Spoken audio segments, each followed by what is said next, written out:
মানুষ একা বাঁচতে পারে না, মানুষ সামাজিক জীব, একা বাঁচতে পারে না। আবার সেই মানুষ সবাইকে নিয়ে থাকতেও পারে না।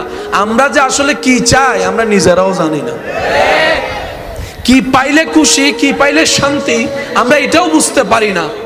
সেজন্য বুঝবেন, মনে রাখবেন, আসল সুখ শান্তি আমাদের প্ল্যানিং চিন্তার সাথে সম্পৃক্ত নয়।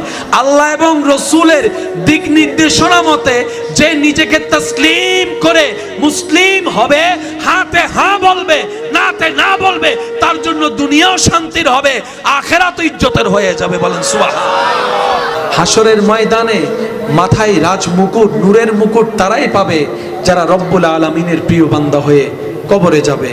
আর আমরা সবাই জানি আমাদের কাজ রবের প্রিয় হওয়া। হতে দিচ্ছে না কে? শয়তান, যাকে রব্বুল আলামিন আমাদেরকে চিনিয়ে দিয়েছেন আদুউম মুবিন বলে, কোরআনে চিনিয়ে দিয়েছেন।